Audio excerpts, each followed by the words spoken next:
little cups. So he had an idea, came back, everybody put a clay ball in their cup. He still couldn't find them because they thought it was the new spirituality. So then Prabhupada came. When he left Butler, Pennsylvania, Sally Agarwal thought New York is too rough a place. She was telling this in New Vrindavan Temple. It's beautiful, it's palatial like this. And she said, I thought the Swami would just really, she said, be eaten alive by New York, was her words, be eaten alive by New York. And it was difficult. His typewriter was stolen, etc.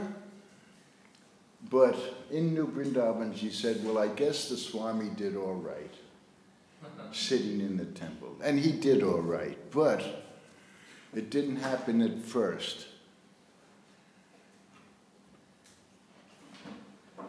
And so the lesson is that we're all trying to do some service for Krishna, so just continue, persevere the way he did. This is the example.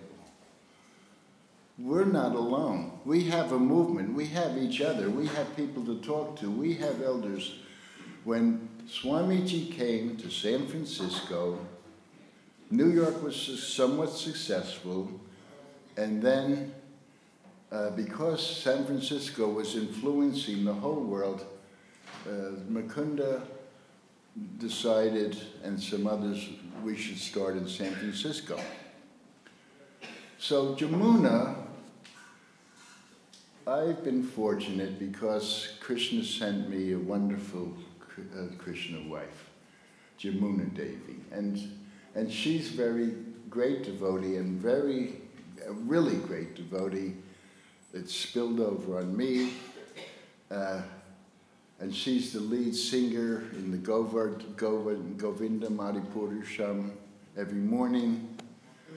Sometimes I go around the world and I'm talking to somebody and they're going like that, and I said, I'm Gurudas. Yeah, I'm Jamuna's husband. Oh, now I know. It is what it is. So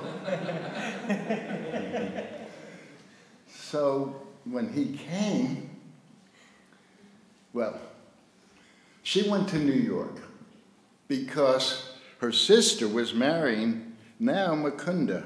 He was Mike Grant. He was a jazz artist with a beret and sunglasses. And now he was Mukunda, and they're getting married. So Jamuna's a great cook. She goes there, and as always, the Swami had a way to look into our hearts and engage us in service.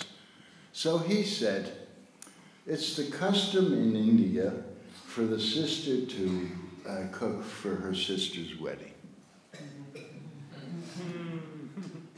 So she started cooking.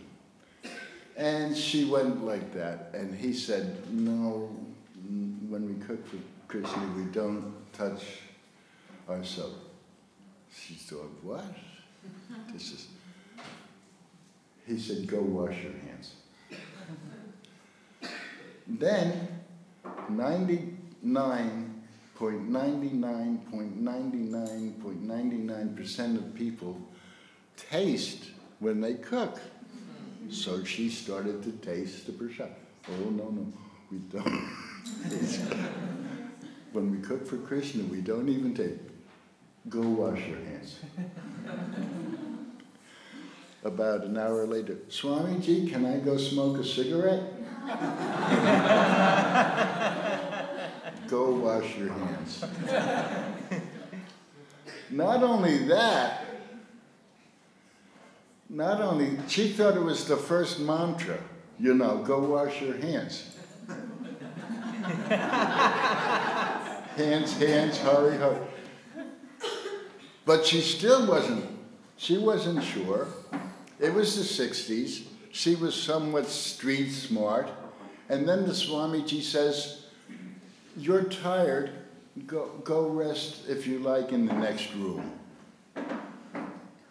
So now she thought, uh-oh. Not only is he telling me to wash my hands, but now he's telling me to go and lie down in the room. I'm not sure about this man. But the next day, she saw that he was so sweet. He really was kind. He wanted her to rest. She got it. And then she fell in love, and she came back to San Francisco, and she said, wait till you meet this Swami. He was great. And so then he was coming to San Francisco, and we're waiting. Oh, yeah. We all went to the airport in a caravan of painted cars. The 60s, we painted cars, we painted ourselves.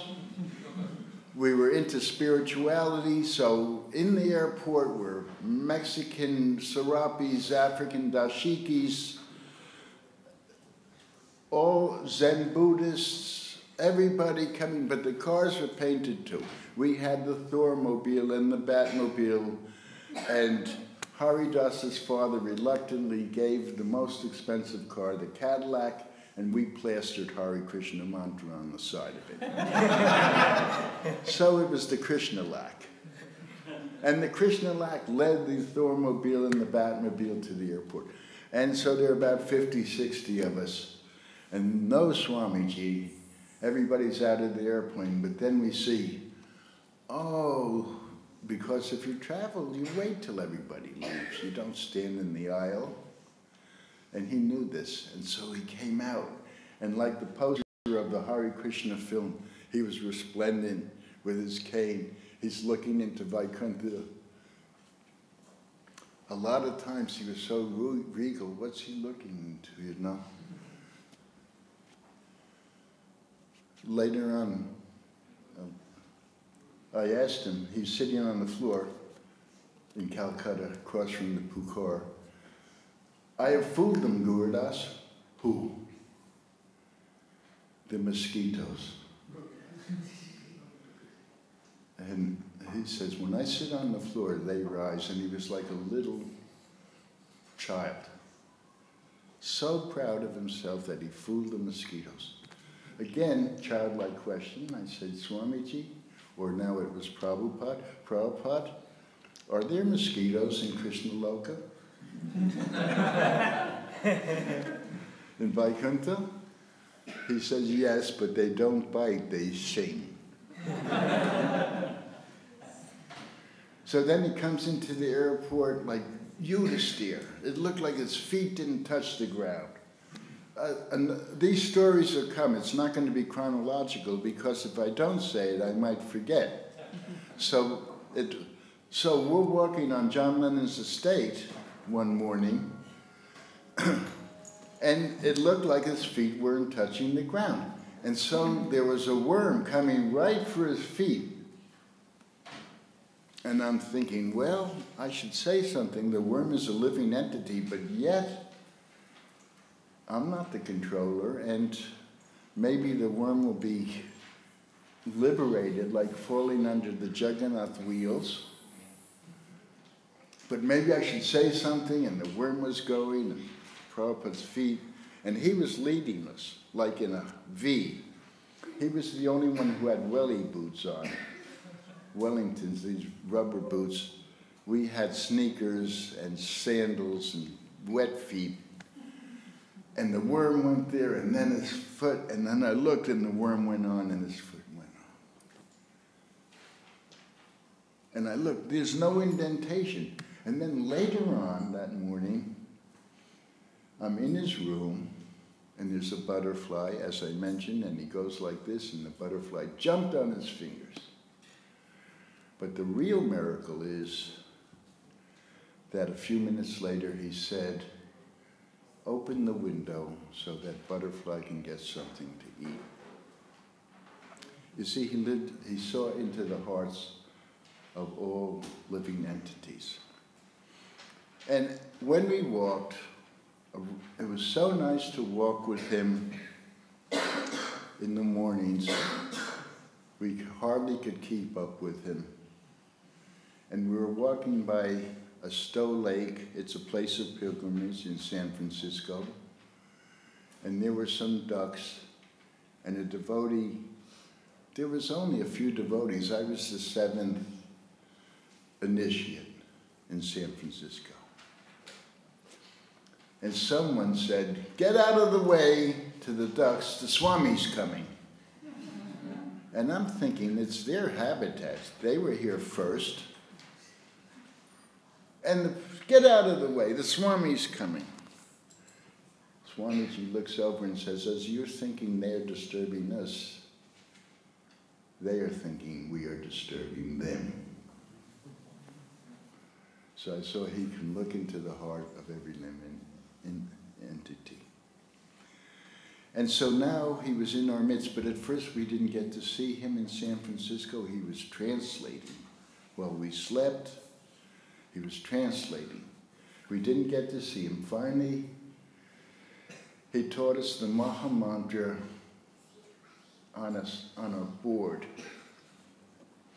He taught us the Chaitanya prayers on a board.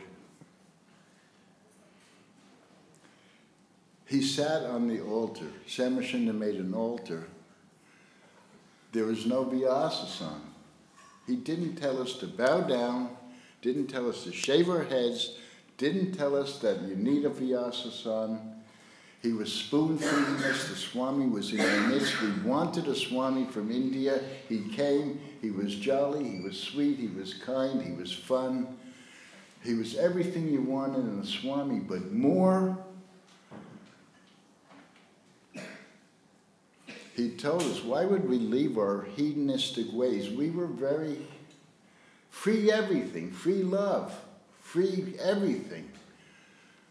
We were having fun. Why would we leave this to go with an old man? And he said, I gave them something tangible, the Vedic culture, that's why. We were having fun, but it was just like honeybees going from flower to flower. And so he soon transferred us barbarians into Brahmins. But he sat on the altar and played a bongo drum, no mridanga, no cart. He had a pair of kartals. Those were the only ones. We tried to make some clunky ones, but they weren't like a deep one. It was this big.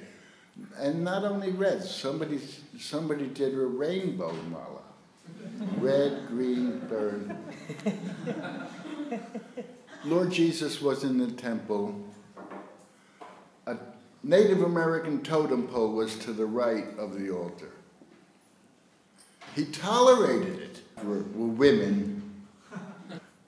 So this is what he's teaching. Monday, Wednesday, and Fridays. 7 in the morning, 7 at night. Big, long kirtans. Long, long kirtans. Kettle drums and kelp drums. And people were coming to the temple because it was noted in the area that this is a good place after an all-night psychotropic trip. You could go to the temple and have kirtan and prasadam. So then he's teaching us how to do kirtan, and then he taught us how to do japa on our big red beads.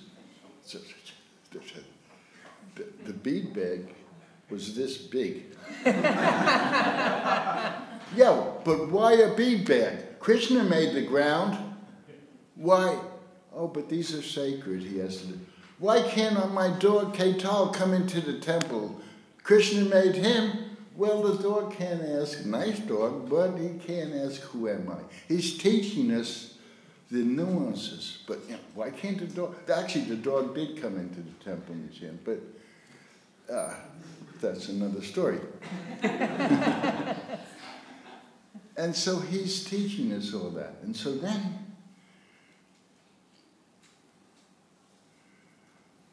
he says, one day that we should go in the temple, it's Lord Chaitanya's appearance day, and we should chant japa, chant kirtan, and read Chaitanya Chaitamrita. It was a unpublished manuscript. And he said, stay in the temple the whole day and chant japa, kirtan, and read the manuscript and fast. And he said, if you can't, he gives to Mukunda Maharaj, if you can't fast, because he treated us like children. Men and women were children. It wasn't generic. It wasn't the men here, women there. Jamuna here, me there. We were like bookends. We're children. If you can't fast, here's some rock candy. So we go there, and we're chanting japa, kirtan, reading, and about midday, Jayananda Thakur looks over at me. Jayananda, the great devotee, went back to Godhead, selfless, hardworking. He was the president of the temple. I was vice president. He looks over, and there was a new devotee. He ate one bit of prasadam and he stayed. He was from Texas, and it was Jivananda. And they look over and they go like this to me, let's go outside. And I said, the Swamiji told us to stay in the temple. And he had not chastised anybody yet. But we didn't want that. We could sense his awe and greatness. So I said, so Swamiji told us to stay in the temple. They said, no. Jayananda said, Lord Chaitanya told me that we should go outside the temple. And this is called Chaitya Guru. Later on, I'll tell you how his Chaitya Guru saved my life so many times, intuition. So I said, okay, because Jivananda, Jayananda, two Anandas is more important than one Das. So, okay, we go out and we chant, and this Swamiji's on the second floor. It's a place that we used to have. I gave. He comes to the window, and he goes like this. And I said, I told you Anandas now. See, he told us to go back into the temple. He told us to stay in the temple. And now the Swamiji, for the first time, has told us what we did isn't so good. And he forgave us. This is the first time. And we're going back to the temple. And our Upendra comes running out. Upendra. And he says, Swamiji wants to see you. And we said, no. He said, go away. He said, no. In India, that means come here. Right? Uh-oh. Now we're going to the principal's office. Now we're really in trouble. The Maha principal. And we go there, and he's smiling greatly, and he says, Lord Chaitanya has given you the intelligence to chant outside the temple as well as inside the temple. And this is called Harinam Sankirtan. And do this every day. So we started that. And the morning walks were so nice. Our Upendra's there, he's kind of shy. And Swamiji says, what's the meaning of these bird droppings, feces, under the tree? And Upendra starts to blush, but still he blurts out, well, the positioning of these bird droppings are like tea leaves, and then Swamiji said, no, what's the meaning? Because the New Age stuff didn't really impress him. When Vishnu John said there's a pink glow around the prasadam, he's sitting there, Swamiji says, eat. He became a Jewish mother suddenly. Just eat. Forget the pink glow. So, what's the meaning of these bird droppings? No one knew.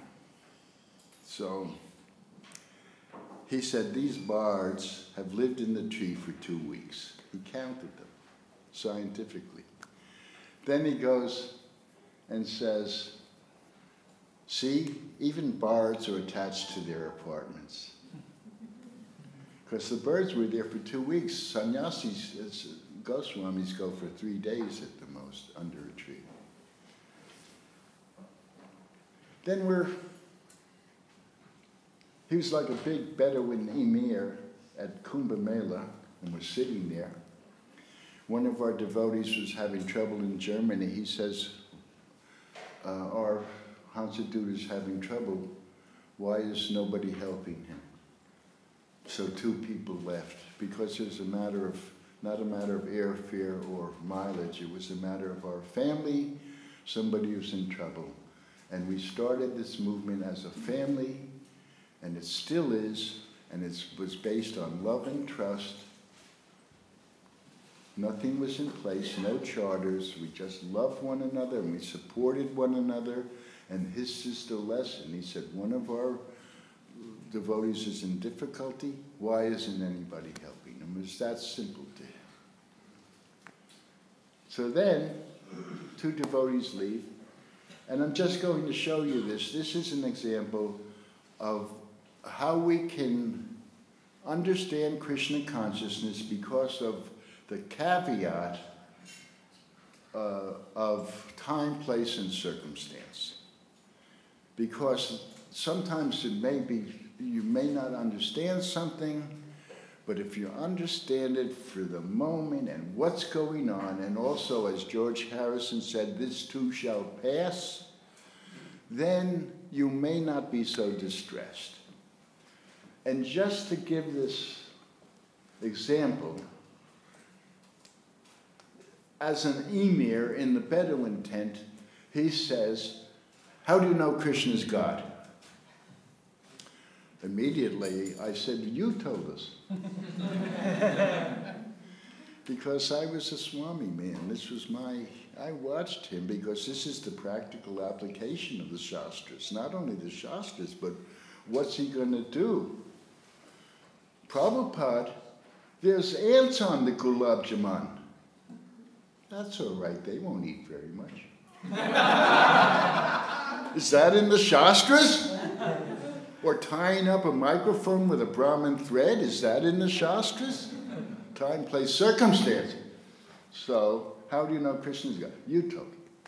They will say, I'm old man. Somebody said, the Bhagavad Gita said so. They can just say it's a book. You know Krishna's God by the ecstasy you feel. Right. And the proof of the pudding's in the eating. Future of the world.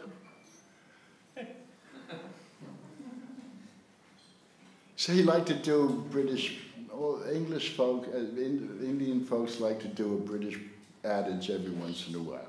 The proof of the pudding's in the eating. You know Krishna's God by the... Now, why have I been doing this for 50 years?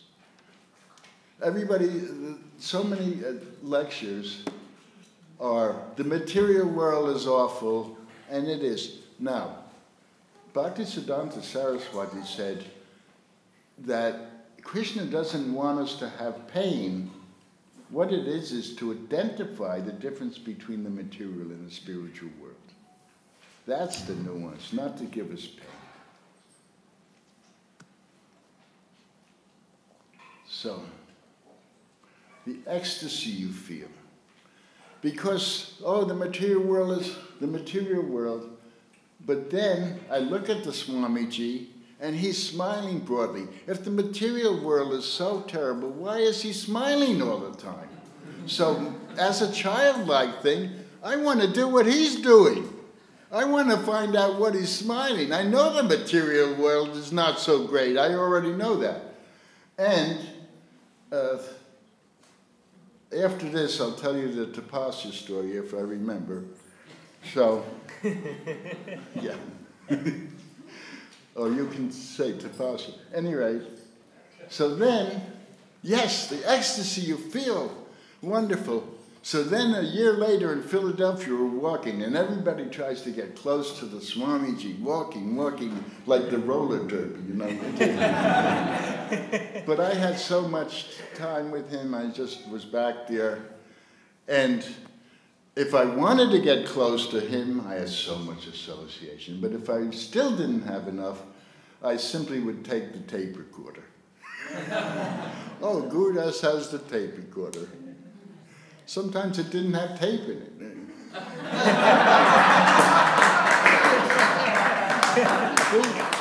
Tape recorder. So he says, how do you know Krishna's God? Later on. So somebody says, well, you told us, Swamiji. They will say I'm old man. I come from the back. You know Krishna's God by the ecstasy you feel. The proof of the pudding's in the eating. No, Bhagavad Gita says so. Time, place, and circumstance. Tapasya. So I'm sitting in the temple in Visakhapatnam, and as you may know, in India, you put one shoe on one side of the temple and one shoe on the other. Because people or monkeys do not take one shoe. So we're sitting there, and Swamiji comes walking by, and I run after him, and there's sharp barnacles and shells. It's by the beach in Visakhapatnam, and he says, where are your shoes? He says there's enough tapasya in the world that we don't have to put any more on ourselves unnecessarily. See how sweet and kind? There's enough tapasya. He didn't force Krishna consciousness down our throats. He did it out of love. He taught us by love. So now, he lived above the temple, and Malati was the one who got things for us.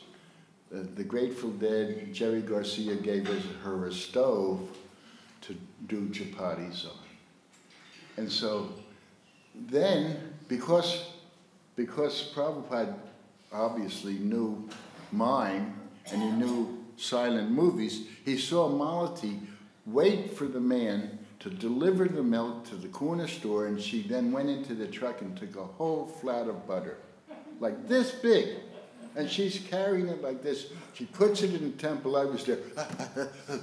And she puts the butter in the refrigerator. We only had one sari and one dhoti in the whole movement. We did. And so then Swamiji wants to see you. So, she goes up, puts the sari on. So you have stolen the butter? Oh, this is the time, first chastisement. You should not steal. It's other people's property. It's Krishna's property. You should treat other people's things like stool. You should not steal. But if you have to steal, then steal butter, because Krishna's called mocking chore. You see how he forgave? And then he told her the story of Krishna and the monkeys and all that. Well, she still didn't learn. And she went, we thought everything from India was sacred. Oh, our Kirta came, it's from India. Oh, this brass thing from India. So she goes to this store, Cost Plus, and it looked like a little Indian statue, and what's called the 5-finger discount in the United States. It's like stealing. You take the 5 fingers and you put it in the 5-finger discount. So she takes it, and childlike, she says, Swamiji, is this from India? And he bows down. What? We saw his awe and reverence. He's bowing down now. He says, are there others? Yeah, there's a yellow one, maybe a red one, a white one. Go get them. 10-finger discount.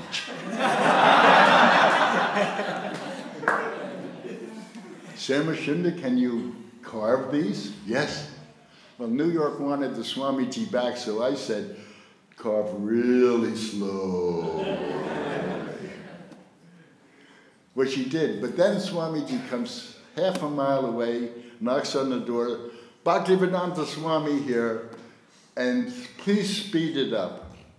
And there was a Paramount cigarette, and Prabhupada took the cane and goes whap with the cigarette. He said, don't let this get in the way of your Krishna consciousness.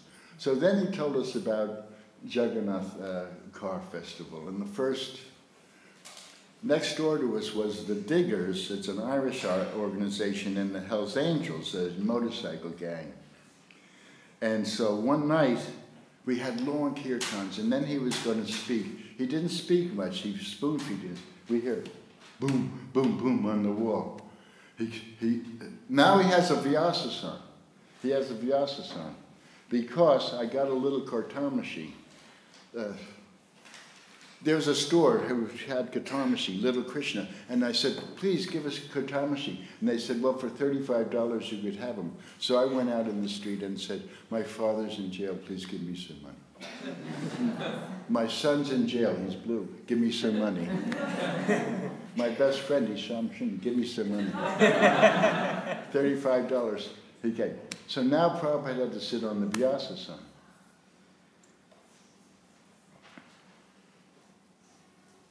So can you carve these? Yes. So he did. And he taught us how to do this with the truck of the Hells Angels. So we hear a boom on the wall, and then Swamiji says, he calls me again. Now there's so many devotees by this time, all the great leaders, but he calls me. Why me? I don't know, but it's great. Thank you, Krishna. Why did he put me on the television show? He bought me a suit and tie, puts me on the television show, and now, unwittingly, I'm a poster boy for Krishna West.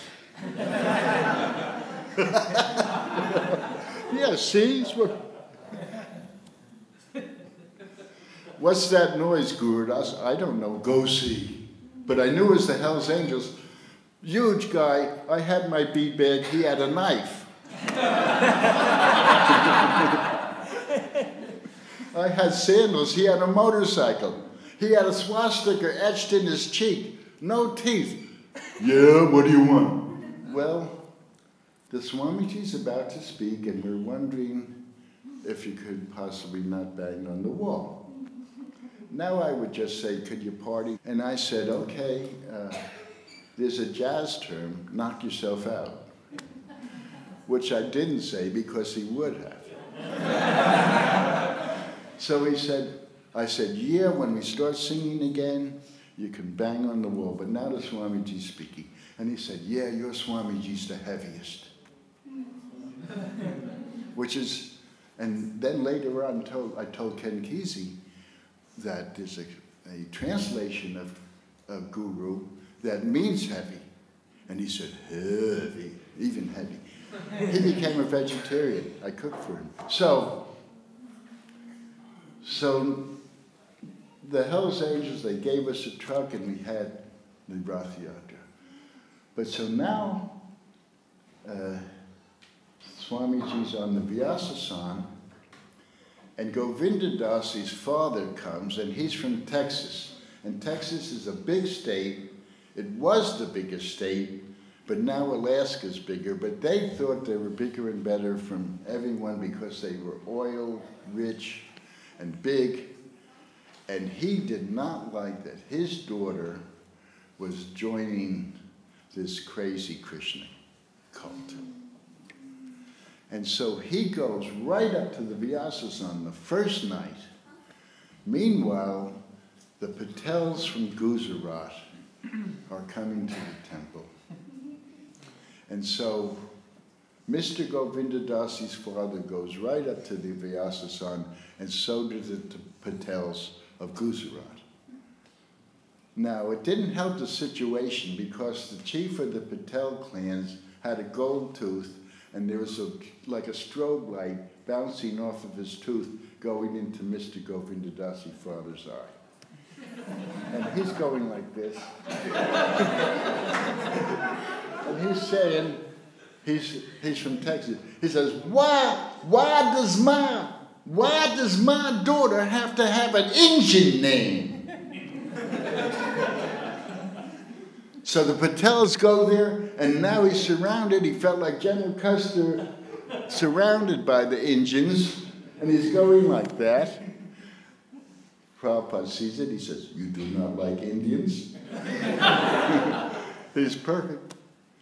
Yeah, I like Indians all right. But why does my daughter have to have an Indian name?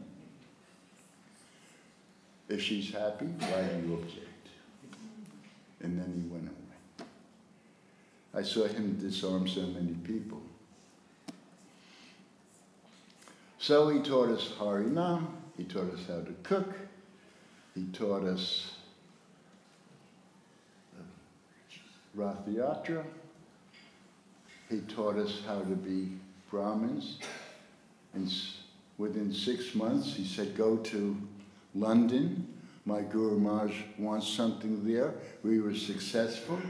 And so again, he kicked me out of the nest. He's thinking, now you give this to the world. Now he got sick, he had a heart attack, and we were devastated, and we chanted so hard. He went to Stinson Beach, he went back to Vrindavan. The photo I have, we didn't know if we'd see him again. And then he came back. He's in the movie, he's renewed, and now he wants us to go to England. When we went to Montreal, he took $50 out of his someplace like a magician. We had $1,050. Sam Mashunda was arrested for drug dealing, and this was the return of the money. And it was funny because Swamiji said to this Carl Jurgens in New York, Carl, what do you do for a living? He says, well, I'm a drug dealer.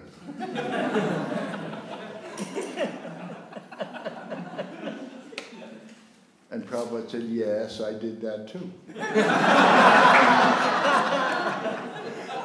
To forgive us.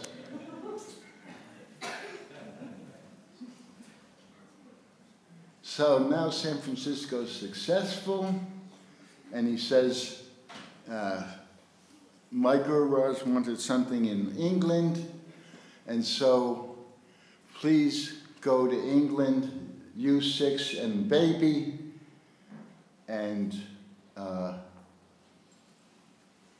only plan was we want to meet the Beatles. Because Bob Dylan and the Beatles were influencing everybody. Now, I knew Bob Dylan already. He broke a string in a folk club, and I got him a string, and we knew each other. And then we were at a political meeting, and he was going with Joan Baez, and she was lapping up the political rhetoric, and he was in the corner, nervous, and we came to the conclusion that we'll reach more people with song and story and visuals than political rhetoric. And he did it, we did it. So now, we said we're going to meet the Beatles. How would we do this unless we had a great belief system? Tomorrow night I shall tell about our great adventures in England with the Beatles, and London in general was so great. Challenging, we were bold. I'll show you some tricks how to carry on Krishna consciousness in very bold and adventurous ways. But I just would like to just finish up with a little something that we started this movement on love and trust, and we're flourishing in so many ways, big temples and devotees all around the world, and it's so beautiful, but we're missing something. We're protecting cows, we're building planetariums, we're building temples, but we're not caring for one another. Not just old, but even before that, we need to take care of each other. It's an unwieldy body. we have spiritual advancement, but nobody's counseling people who come here from the material world. Before even getting here, you should talk to somebody and have support groups. I'm not alone in this challenge. But people are afraid to talk to one another, and that's not Vaishnava love. Vaishnava love is you share your mind and then you hear. But I'm afraid the KGB, CID, or the GBC will. So I can't talk.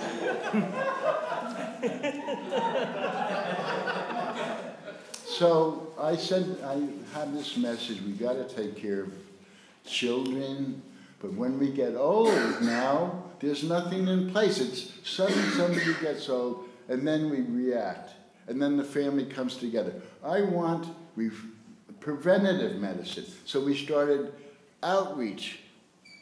Right now, we're doing it in 5 parts of the world, assisting people in homes and hospitals when someone gets sick. And I got to see Agni Dave 2 days ago. And he's strong, and he was talking, and he was so happy. Thank you so much for coming. We have a half hour together. He's doing much better. But Krishna's graces, one of our staff members, Dr. Carol Chapman, Chaitanya Priya, is a doctor of herbal medicine. She's a devotee, a disciple of Bhaktivedanta Swami, and she's in Portland.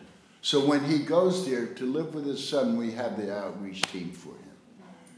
So outreach is first, care courses, facilities. Vrindavan's given us 2 rooms.